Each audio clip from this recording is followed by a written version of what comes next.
Dans l'aube naissante, alors que la ville dort encore, un homme se lève. Ce n'est pas un héros de légende, mais un père, dont chaque geste est une promesse silencieuse. Son nom est Marc, et son monde tourne autour de son fils, Léo, un jeune étudiant plein de rêves, endormi à poings fermés dans la chambre voisine. Le café qui coule n'est pas pour lui. Il le prépare avec soin, juste comme Léo l'aime, puis se contente d'un simple verre d'eau. Il regarde ses mains, usées par des années de travail. Un flash rapide le ramène en arrière. Ses mêmes mains, plus jeunes, poussant une balançoire sur laquelle riait un petit Léo. Le sourire du père est le même aujourd'hui, un mélange de fierté et de nostalgie. Aujourd'hui, c'est le jour où Léo présente son projet de fin d'études. Marc ajuste sa vieille cravate, celle qu'il ne sort que pour les grandes occasions. Il vérifie son portefeuille. Il y a assez pour le déjeuner de Léo dans un bon restaurant, mais pour lui, ce sera le sandwich préparé la veille. Un petit sacrifice, invisible pour le monde, mais qui pèse le poids de l'amour. En chemin vers l'université, la voiture fait un bruit étrange. Marc serre le volant, son visage trahit une brève inquiétude. Le garagiste avait été clair. Des réparations coûteuses sont inévitables. Mais pas aujourd'hui. Aujourd'hui, tout doit être parfait pour Léo. Il se souvient d'une autre voiture, un vieux break, rempli de cartons lors de leur premier déménagement. Léo, petit garçon, regardait par la fenêtre, les yeux brillants d'aventure. Marc lui avait promis que tout irait bien. Une promesse tenue, jour après jour. À l'université, Marc s'installe discrètement au fond de l'amphithéâtre. Il n'est pas du même monde que ses professeurs et ses étudiants brillants. Mais il est là, un pilier silencieux. Il voit Léo monter sur scène, confiant et passionné. Chaque mot de son fils est une victoire.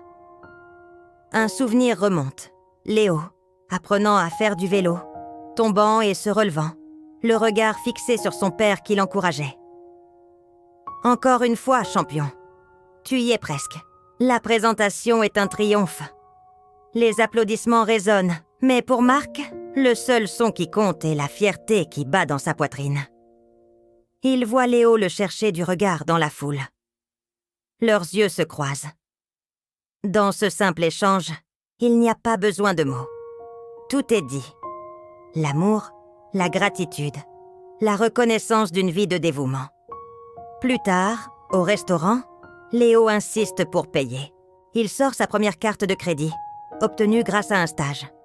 « C'est moi qui invite, papa. Pour tout. » Marc est surpris, puis ému. Il voit dans le regard de son fils non plus un enfant, mais un homme. Un homme bon, qui a compris. Le cycle continue.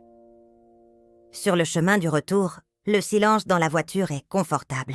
Le soleil se couche, peignant le ciel de couleurs chaudes. Marc regarde Léo, qui conduit maintenant.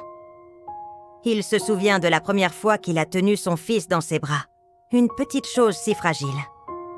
Il avait eu si peur de ne pas être à hauteur. Ce soir-là, avant de se coucher, Marc trouve une lettre sur son oreiller. C'est l'écriture de Léo. « Papa, j'ai vu. J'ai toujours vu. Tes mains fatiguées, tes repas sautés, tes soucis silencieux. Chaque sacrifice que tu pensais invisible était une brique qui construisait mon avenir. Je ne serai jamais capable de te rendre tout ce que tu m'as donné, mais je te promets de construire ma vie sur les fondations que tu as bâties pour moi, avec tout mon amour et ma gratitude éternelle. Ton fils, Léo. » Les larmes coulent sur les joues de Marc. Ce ne sont pas des larmes de tristesse, mais de pur bonheur. Le plus beau des salaires, la plus grande des reconnaissances. Dans le calme de la nuit, un père a compris que son amour, semé en silence, avait fleuri de la plus belle des manières. Son héritage n'est pas fait d'or, mais de valeurs transmises. Un amour inconditionnel qui continuera de briller, de génération en génération. Merci d'avoir regardé cette histoire. Si elle vous a touché, n'hésitez pas à la partager, à laisser un commentaire et à vous abonner pour ne manquer aucune de nos prochaines créations. À très bientôt.